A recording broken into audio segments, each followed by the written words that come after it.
So I finally get to do this video. I promised in my last video of how I moved from a place of shame to the place of boldness regarding my hair loss and the journey that I am currently going through. So hi guys, my name is Naya and I'm currently a beautiful girl who is going through alopecia and also going through her regrowing journey. Losing your hair as a woman can have a way of stripping you of your self-esteem. I have been there before, and the most important thing or the most exciting thing about being there is the fact that I've been able to pull myself out from that dark space to a very more healthier space mentally. So the first thing I did, and I recommend you should do, is to accept what is. If you have lost your hair, you'll find yourself always absent from your body. It just feels like you're sort of detached from your body. You live in your head. You're trying to ask questions like, why me? You sort of concentrate on how it makes you feel. You don't feel worthy. You don't. It's a lot of things basically that happens in that space. So the one thing I did to draw myself back to myself was the fact that it has happened. How do I move from here? The second thing I did was to remind myself that every single person in this world has a struggle and they also have their battles.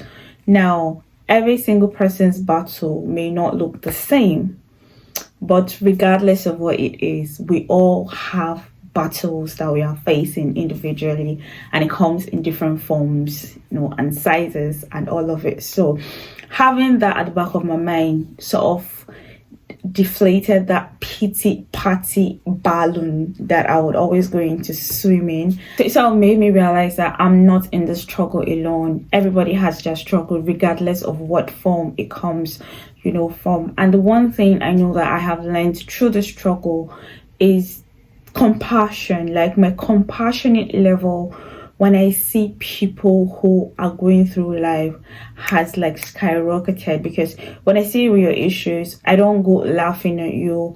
I come from the place of understanding, knowing how draining it can be going through life, and all of that. So it sort of taught me compassion to a certain level, and I believe that's how people perceive life and perceive people when they see them in their struggles. And also anybody who would laugh at you, anybody who would mock you because you have medical condition, has not gone through their own, has not carried their own cross, has not gone through their own life. Life would teach them how to be compassionate. And all, knowing that everybody has their struggles, gave me a certain level of closure that has helped me to build my boldness and confidence back. So the number 3 thing I did to regain my boldness back and confidence back was the fact that I kept and I'm still constantly looking for ways to be better as regards my hair growth journey.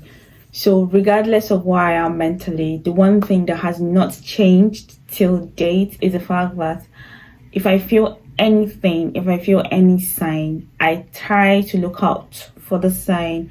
I try to make my research and ensure that I am sort of aware. If I see any medical person around me, I try to ask questions just to be very clear and have maybe deep insight on what is currently going on. And also that is one thing that I do, because if I have knowledge, it gives me clarity about what's going on and sort of eradicates any level of fear. So the number 4 thing I did is to focus on other aspects of my life.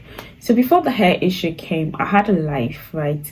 And now the hair issue is currently around, which will go, very soon by the grace of God.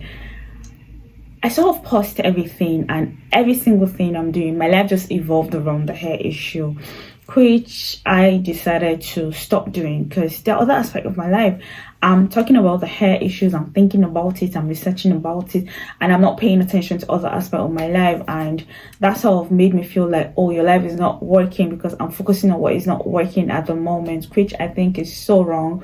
So I sort of removed myself from that space. Like, as much as I do what I need to do, I stopped paying so much attention to it. I focused on other things, other aspects of my life that is working. If I need to grow in any aspect of my life, I'm like, okay, what do I need to do? So all the hair issues there, no problem, no worries. how do I move from here? What am I doing? I need to go here. What do I do? What do I need to do? So I just focus on edit over other aspects of my life, and that has helped me tremendously. So it just feels like, oh, the hair issue is just something at the background while my life is moving forward. And also that, I think, is a fantastic and a wonderful move if you want to move from a place of shame to a place of boldness. Number 5 thing for me was to focus on other people. It just felt like I've given the hair issue too much attention, and I was like numb to my environment and things that are happening. And also I decided to start focusing on other people around me, considering the fact that I already have an idea of how traumatic it can be. And for some, you can see their physical, discomfort, health issues, basically. For some, you can't see them. For some, it might even be psychological, emotional. You must not lose your hair, you must not break your leg, you must not have. People are just going through battle, basically. So I try to focus more on the people around me, pay attention, knowing how draining it can be to be going through life and this kind of stuff. So in any way I can help, I help, either by words, either by service, in any way basically I can help. I try to help and just give myself as a service to the people around me, and that sort of helped me move from where I was mentally to a better place. Because when you give yourself, you start to hear people's story, you're like, okay, I'm not the only one going through life. People are even going through things that are worse than me, and they're carrying themselves with so much glory. And also it sort of helps you to put yourself together. The intention of helping, just to put that out, wasn't to hear people's story, but along the line people start to open up to you when they trust you enough, and you're like, okay, I'm not going to be hard on myself again, because that kind of stuff. So so that was basically what that aspect of life taught me. And I have enjoyed every bit of service to people around me, when it comes to that. Then my last point would be to get help. I never stop to get help. At any point in time I can get help. I have shared my story on how I came into the UK and I ran straight, just to see if I can get something different from what I have been hearing. So I'm not the one to say, hey, do not get help. I am the one to say, as you get help, try and also research, so you educate yourself. If the doctor calls a name, try and dig deep and see what natural things can also help and assist, your condition. I know. So that's basically it. These are the things that I did that brought me to the place where I am now. I know you probably might be wondering why I didn't mention what people would say, and I do not think that is should I don't even think that should be given so much attention, because the most important person in this movie of your life is actually you. And in all honesty, if your mindset is at the right place, if you know, what people say will not matter. If you know what you will know that when those criticisms come, you just shake your head and say, if they know better, they'll actually do better, basically. So it really doesn't matter. So that's why it's important for you to get yourself together, before people will start talking. And like I said, what they say doesn't really matter. Even if it gets to you at the beginning part, don't worry about it. It really doesn't matter in any way, in any form. I know. Embrace whatever feedback you get. Embrace whatever suggestion you get. If it can help you, fine. If it can help you, be appreciative and just let it be. But what they say that would damage you psychologically or emotionally doesn't really matter. And then guess what? People have their issues, just like I said. People don't have time to be thinking about you. I think an hour in a day is too much for someone to sit down and be talking about you.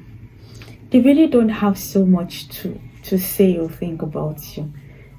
They really don't. And even if they do, a day in a week is too small for you to kill yourself that people are talking about you. And trust me, a day is too much for people to sit down and start talking about you. So really, don't worry about what they say, because it doesn't really matter at all. And the most important thing is that you would be the one to teach people how to treat you. If you carry yourself well and you don't pay too much attention, you carry the situation very well, people would follow suit based on the way you carry yourself and the situation. So people are waiting for you to lead them on how to treat you as regards the situation. So that's basically it.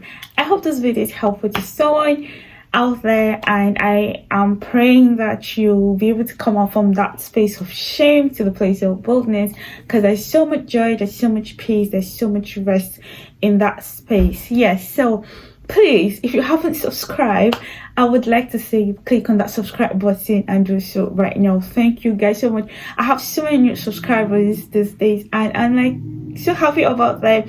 For every single time I have an additional subscriber, like, oh yeah, we did it. We have one person joining our community, and also please click on the subscribe button and also the like button. I'm hoping we grow higher than I even expect to imagine that we would grow this year. So I'm excited about this video. I hope this video brings so much healing to you and your loved ones. So I'll see you guys in my next video. Bye bye.